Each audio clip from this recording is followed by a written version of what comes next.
At my usual bar, sipping on my regular whiskey on the rocks, I was suddenly addressed by a familiar voice from behind. "Wait, what? Are you kidding me? Why are you here of all places?" I turned around with a feeling of disgust, as if I were scratching a glass with my nails. To my surprise, it was my ex-wife, Olivia. "Olivia, what brings you here?" That was my reply. "Well, I like the ambience of this place, and I've taken a liking to it. It's a bit pricey, but my husband earns well, so the high prices suit us just fine. You, on the other hand, don't earn so much, so coming here must be quite a stretch for you, right? It's pathetic to see you trying to punch above your weight. Or perhaps you decided to blow all your savings for today, poor thing. I could buy you a drink out of pity if you'd like." Olivia stood there looking down at me as I sat, wearing such a cheap shirt. "You really do look ridiculous." Despite my intention to ignore Olivia's remarks, I couldn't help but feel slightly irritated. However, I knew better than to lose my cool, as that would only play into her hands. I just wished she would leave me alone and move to another seat. My pleasant time enjoying my drink was completely ruined. Then, to my dismay, Olivia decided to sit next to me. "Feeling all right? You're probably still stuck in that dreary little salon, working as a hired hairstylist, living on a meagre salary for life. How pitiful. On the contrary, my husband is about to be promoted to manager. Unlike you, he's a competent individual. It's astonishing how different you two are, despite being brothers. I really made the right choice by leaving you." Olivia continued to spew her venomous words. Being bombarded with so much sarcasm, I almost started to wonder if this was some kind of twisted service mentality. It might be Olivia's own way of providing entertainment, trying to amuse me. No, that couldn't be it. I shook my head to clear those thoughts and reminded myself once again of how terrible my ex-wife truly was. After all, Olivia was the woman who, while married to me, seduced my brother and then divorced me to marry him. The fact that such an awful person exists outside of TV drama still sends shivers down my spine. Wanting nothing to do with her, I resolved to keep my responses as neutral as possible. "So, Nova's moving up in the world." "Congratulations, that's what I said to Olivia. She, such a pitiful younger brother." Olivia continued to look down on me with disdain. Then, a regular patron of the bar, Ava, who had been silently listening to our entire conversation, spoke up. Ava and I often met at this bar and shared stories with each other. "Excuse me, I don't know what your relationship with Michael is, but you sure are arrogant. Listening to you is quite unpleasant. I don't know who you think you are, but do you even know anything about him?" "Michael, who's sitting right here," I hardly said to Ava. "Ava, it's okay. There's no need for you to say anything." But Ava, tilting her wine glass with a triumphant look, said to me, "You should just speak up. Why not put this superficial, vile woman in her place?" Hearing this, Olivia raised her voice. "What the? Who do you think you are, madam? It's rude to speak like that to someone you've just met. Mind your own business." Ignoring Olivia's words, Ava continued, "Rude? That's funny coming from you, who's far ruder. But go ahead, take a good look with those murky eyes of yours, Mason. Show this rude woman the magazine from earlier, please." Ava called out to Mason, the bar owner. Mason placed an issue of the internationally renowned fashion magazine Beauty Woman, abbreviated as BW, on the counter where the three of us were seated. "Wait, what is this?" Olivia was taken aback as she looked at the cover of the magazine. "My name is Michael. I grew up in a town just outside of New York, in a family of 4. My father, mother, brother Noah, and myself. My father was known to be good at drawing since he was a child and aimed for art school after high school. But after failing the entrance exams 3 times, he gave up on his dream. Having entered the workforce with just a high school diploma, he struggled to find a well-paying job. My mother, who was quite naive and sheltered, married my father by chance and resented him for their life of poverty and his lack of higher education. Because of this, Noah and I were raised with our mother constantly drilling into us that getting into a high-ranking school is the most important thing in life. Noah sincerely believed in what we were taught and never neglected his studies, even during the busy times of club activities in middle school. Eventually, advancing to a high school with a high academic standard, in high school he maintained top grades and went on to attend a prestigious university from which he graduated. However, I was not influenced by either my mother or Noah. Despite giving up on art school, my father would paint as a hobby on weekends and visit exhibitions of acquaintances who were painters. I was influenced by my father and shaped by his character. I'm going to check out some paintings at a gallery in Chelsea. Want to come along? I was often invited by my father on Sundays like this, and while my brother Noah had no interest at all, I was fascinated by art, so I frequently joined him on such outings. My father had many acquaintances in the art world, and as a child, I had many opportunities to meet artists who were friends of my father. This influenced my decision to become a hairdresser, leading me to enroll in a beauty school instead of high school after graduating from middle school. Most of my classmates went on to high school, and it's not that I didn't consider it. I thought that following my mother's advice to graduate from a good university and secure a job at a stable company was a perfectly fine path. But since Noah had already taken that path, I felt I didn't need to, and there was another reason. When I was in 9th grade, I overheard my mother saying to my father late at night, "How are we going to afford Michael's further education? With just Noah's tuition and tutor fees, our finances are already stretched." Then, though I felt guilty for even dropping that, it became the deciding factor for me to feel that it was okay not to go to university. Admittedly, beauty school also required tuition, but I managed by working part-time to cover the costs and my personal expenses. I enjoyed my studies in beauty, which seemed to suit me well. Therefore, I never doubted that I was leading a successful life, and at 18, I was content with my job as an apprentice hairdresser, even though the pay was low. 2 years after entering the workforce, I was recognized as a hairdresser and started living independently. Life was tough, but manageable if I kept my expenses in check. Then, a turning point came after a class reunion when we turned 18. "It's been a while, Michael." I was approached like this by Olivia, who was a classmate in elementary and middle school. Hi. I didn't remember her. No wonder, despite attending the same elementary and middle schools, we were only in the same class once, and that one time was merely because she transferred to my school during the 3rd term of 3rd grade. In other words, we were only classmates for about 2 months. Forgotten by you, Michael. That's a shock. Olivia's words made me feel guilty. At 18, she was very beautiful, and given my work-focused, romance-free lifestyle, it's true that she caught my attention a bit. She asked for my contact information, we kept in touch, and even she asked me out, so before I knew it, we were dating. She had a strong desire to marry, and after some contemplation, we registered our marriage. At 23, as a hairdresser in a small suburban salon, I wasn't financially well off. We couldn't afford a lavish wedding, nor could we live luxuriously after marriage.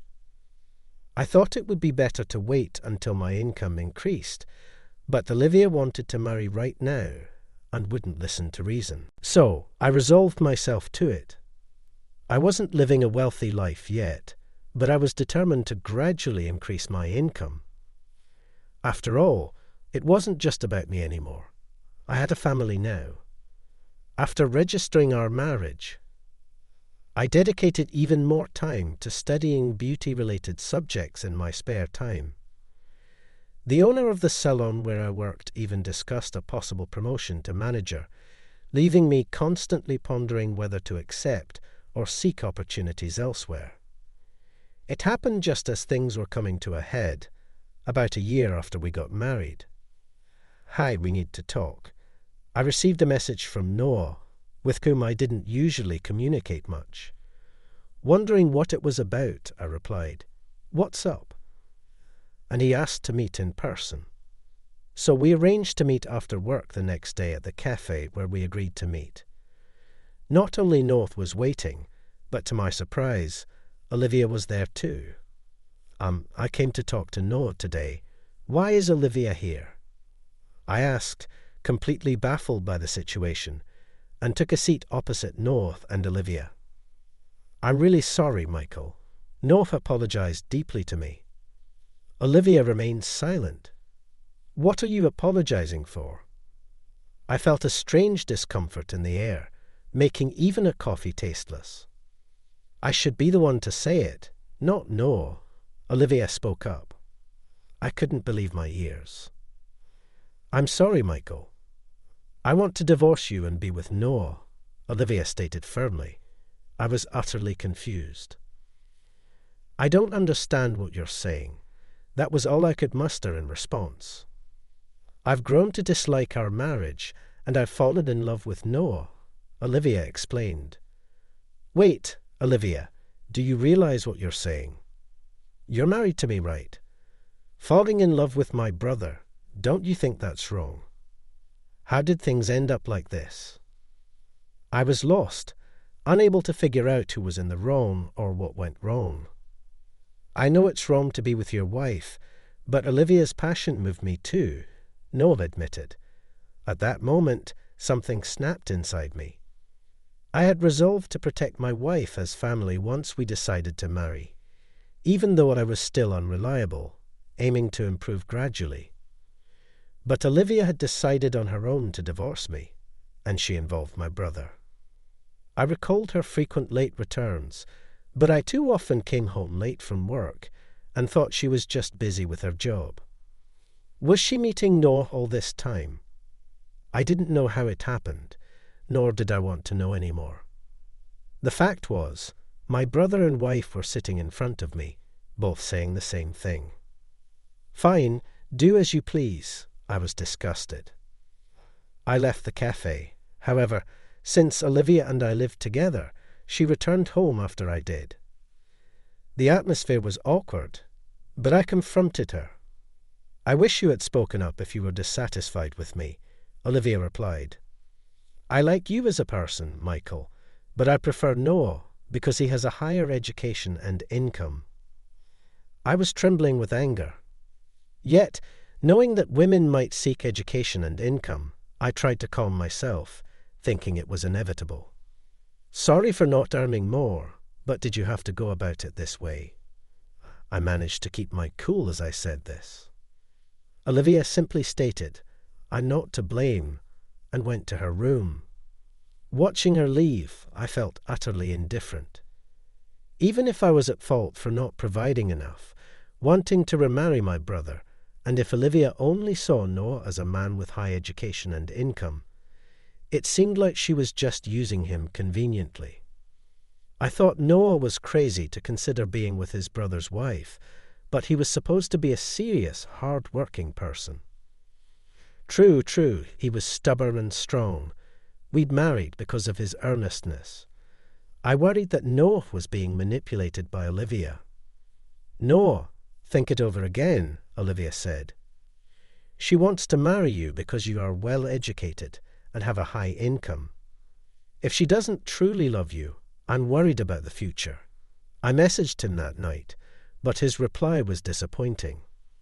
It's uncool to say such things just because you want to keep Olivia.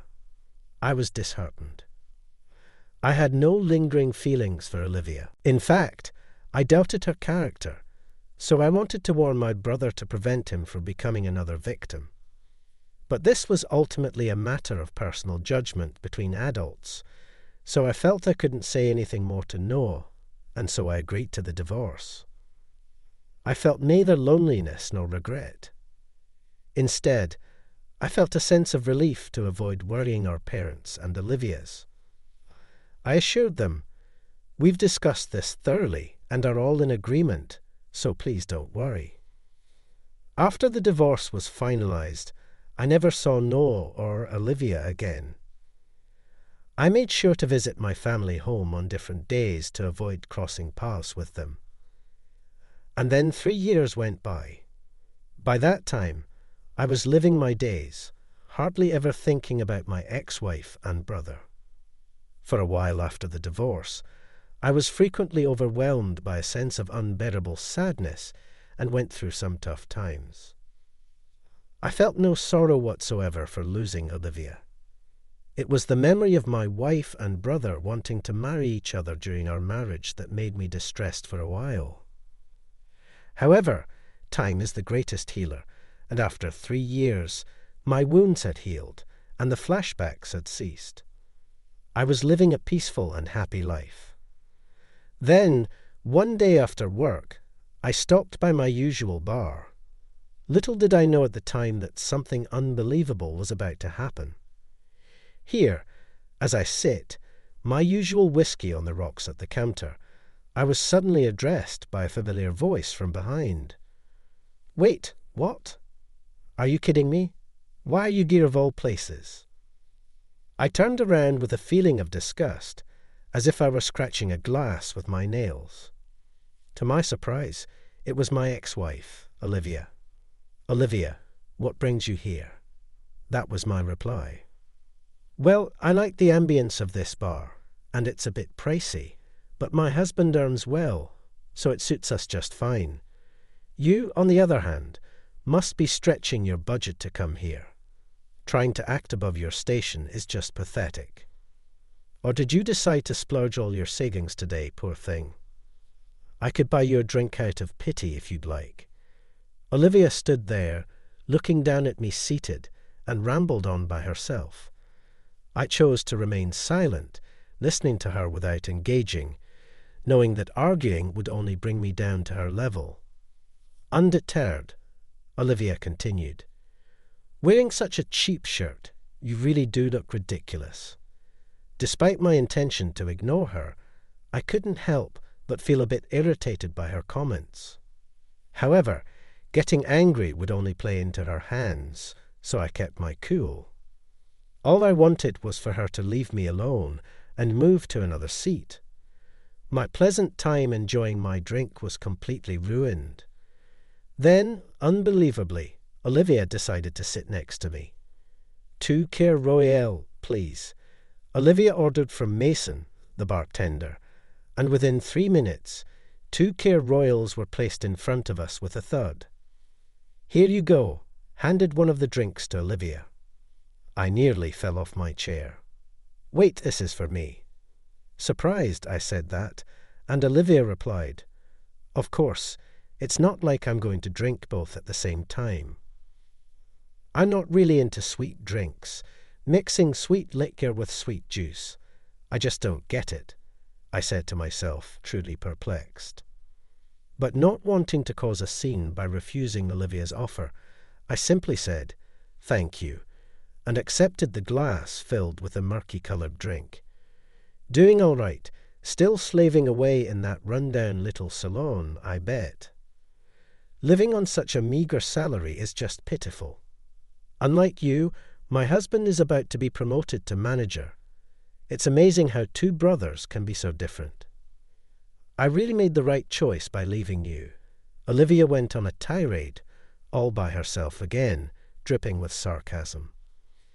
Being bombarded with so much sarcasm, I almost started to wonder if this was some kind of cued service mentality. It might be Olivia's own way of providing entertainment, trying to amuse me. Or maybe not. I shook my head to clear it and reminded myself of just how terrible my ex-wife really was. After all, Olivia was the woman who, while married to me, seduced my brother and then divorced me to remarry him. The fact that such an awful person exists, not just in dramas, but in reality, still sends shivers down my spine. Wanting nothing more to do with her, I resolved to keep my responses as non-committal as possible. "Nova's moving up in the world, congratulations," I said to Olivia. What a pitiful younger brother. Olivia continued to look down on me with disdain. Then Ava, a regular patron who had been silently listening to our entire conversation, decided to speak up. Ava and I often met at this bar and would share stories with each other. "Hey you, I don't know what your relationship with Michael is, but you sure are arrogant. It's quite unpleasant to listen to. I don't know what your status is, but do you even know anything about him?" "Michael's sitting here," I quickly said to Ava. "Ava, it's okay. There's no need to say anything more." But Ava, tilting her wine glass with a triumphant look, said to me, "Michael should just speak up. Why not put this superficial, vile woman in her place?" Hearing this, Olivia raised her voice. Who do you think you are, madam? It's rude to speak like that to someone you've I just met. Mind your own business." Ignoring Olivia, Eva continued, "Rude? That's funny coming from you, who's far ruder. But go ahead, take a good look with those murky eyes of yours, Mason. Show this rude woman the magazine from earlier, please." Eva called out to Mason, the bar owner. "The magazine. Right here it is." Mason placed an issue of the internationally renowned fashion magazine Beauty Woman, abbreviated as BW, on the counter where the three of us were seated. "Wait, what is this?" Olivia was taken aback as she looked at the cover of the magazine. "That's right, the man on the cover is Michael," Ava said with even more pride. "No way. Isn't this a photo with the global music icon Maria Smith? What's going on?" Olivia, in panic, flipped through the magazine. "Wait, a 10-page feature on Marie and Michael." Olivia frantically flipped back and forth through the magazine, looking at the articles and photos. Then she demanded an explanation from me. "Explain this, Michael." Ava began to explain on my behalf. "As you can see, Michael has become the exclusive hair and makeup artist for the world-famous singer Maria. His talent has been highly praised, and he's been offered to do hair and makeup for models and fashion shows by famous designers who appear in Paris Fashion Week." While listening, Olivia kept muttering, "No way," in disbelief. Then she exclaimed, "But Michael, you were just a hairstylist in a small suburban salon. How did you rise so high all of a sudden?" "I participated in various contests while working as a hairstylist, even when we were married. I talked to you about it, but you looked down on me, didn't listen, and showed no interest. I didn't make it in domestic contests, but when I took a chance on international ones, I was recognized. That's how I got noticed by a famous hair and makeup artist trained under them, and then entered bigger contests. I won a grand prize in one of them, which led to my role as Maria's exclusive artist." Though I thought it unnecessary to explain all this to Olivia, Ava had already shared so much about me, so I reluctantly added my own explanation. "That's amazing, Michael," Olivia said, then added, "as expected of my ex-husband. I'm his ex-wife. Let's meet up as exes sometime. For starters, I'd love to get Maria's autograph. Can you introduce me to her in person?" I was astounded by her sudden change in attitude upon learning of my connections with famous people. "Truly superficial. You really are despicable. Stay away from Michael." I don't care if you're his ex-wife or whatever. You have no relation to him now. And by the way, you called Michael's shirt cheap earlier, but it's from a famous brand. You can't even recognize quality. AA raised her voice, but Olivia, undeterred, said, "Hey, Michael, actually, I've been regretting it. I think you are the better man after all. Noah has been all about work lately and doesn't pay attention to me. I'm lonely. Please, I'm going to divorce Noah anyway, so won't you give us another chance?" While she entered, wound her arm with mine, I instinctively shook her off, saying, "Stop it." Ava then remarked, "Michael, you really shook her off from the bottom of your heart. Well, of course, there's no way you'd get back together with such a woman." Because just then, as AA was about to continue, she exclaimed, "Speak of the devil." And I turned around in response to her shout, only to see a familiar figure, Emma, the woman I called Emma, was my girlfriend. Emma, don't get the wrong idea. Michael did nothing wrong. It's this woman who's at fault. She came on to him unilaterally. Ava explained on my behalf. "Yes, I saw everything. You're Olivia, Michael's ex-wife, right? He's shown me a photo of you before. I know how much Michael truly despises you. I've been watching from a distance for a while now. You're really shameless," Emma said. Ava laughed hard, saying, "The always quiet and kind Emma speaks such sharp words." And Olivia, turning pale, said, "Wait a minute, Emma, isn't she Michael's childhood friend?" Emma was taken aback. "Wait, how does she know about me? That's scary." Then a familiar male voice spoke up. "Olivia, what was that earlier, asking Michael to start over, getting so close to him?" "No, my brother and Olivia's husband stood there." "What?" "No.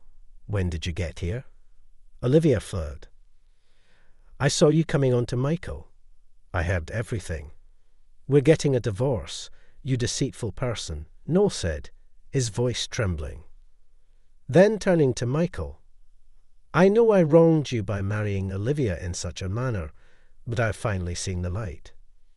I was naive, fooled by Olivia's convenient lies and deceit. I feel ashamed of myself.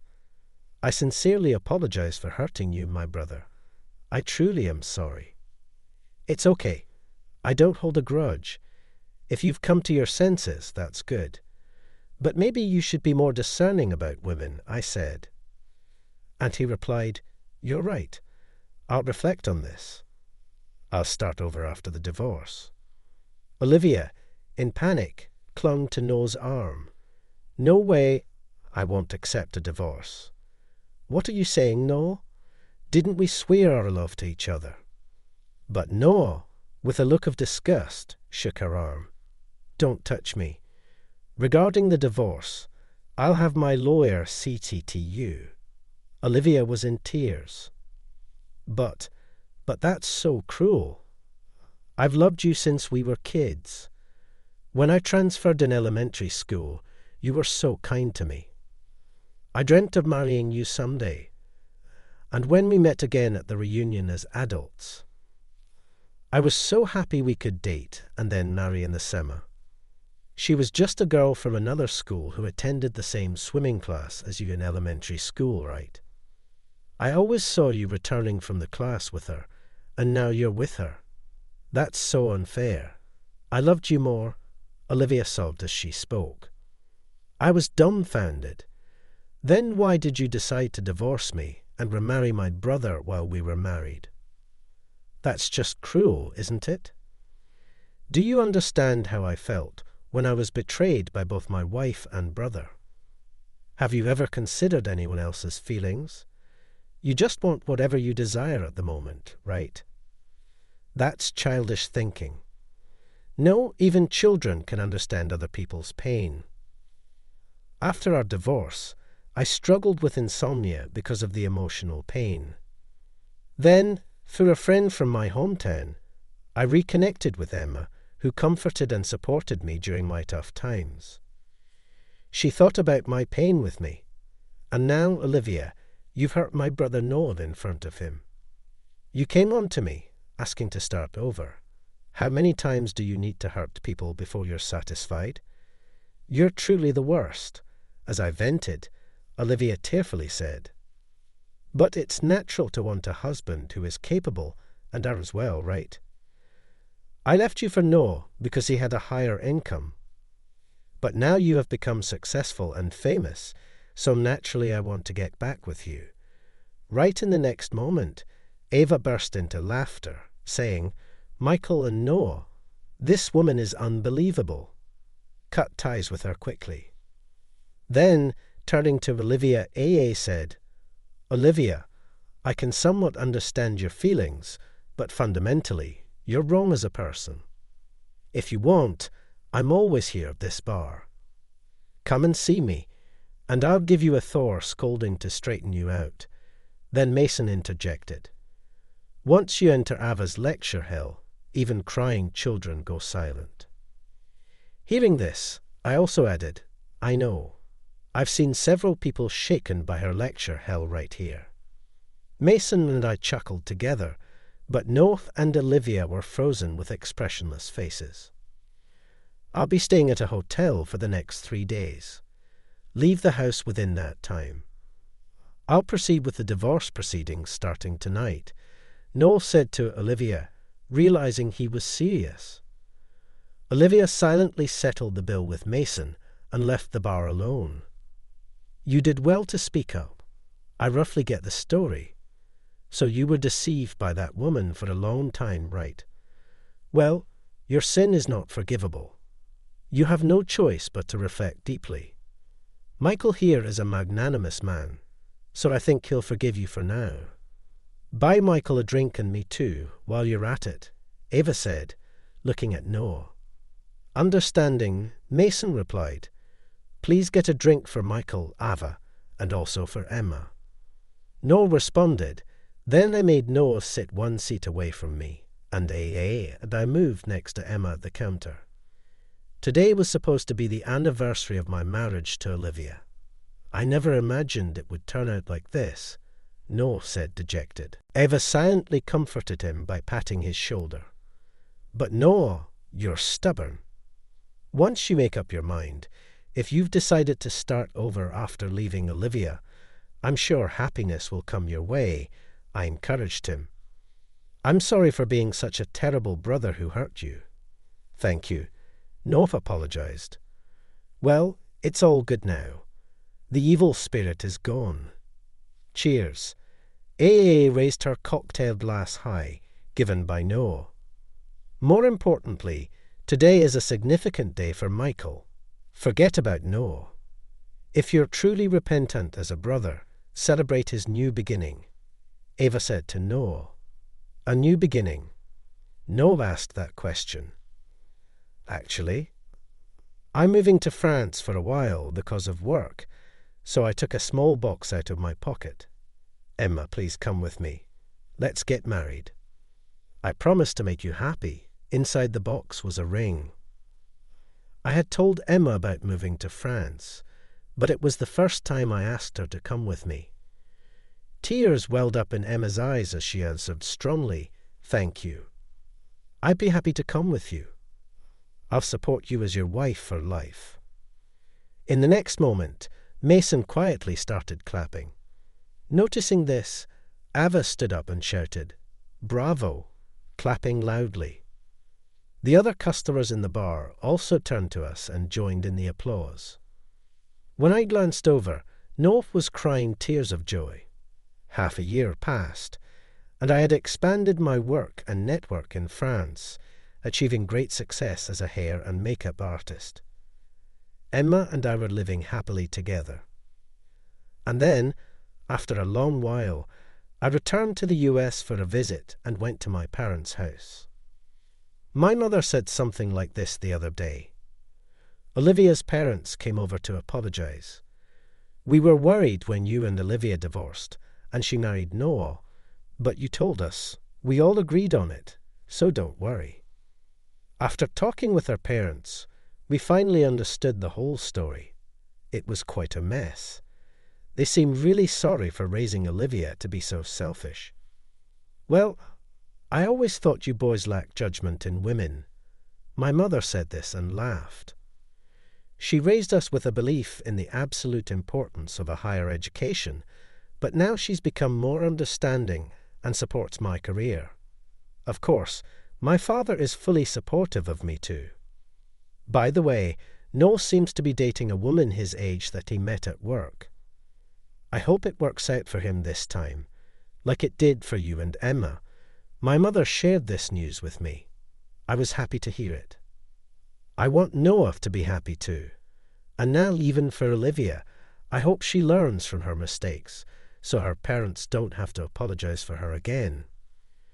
At their age, everyone makes wrong choices in life. Of course, it's better not to make mistakes, but what matters is how you handle them afterward, I believe. Not everything in my future will be smooth sailing, but I'll cherish each moment and move forward. I have a place in France. There's still so much more to explore.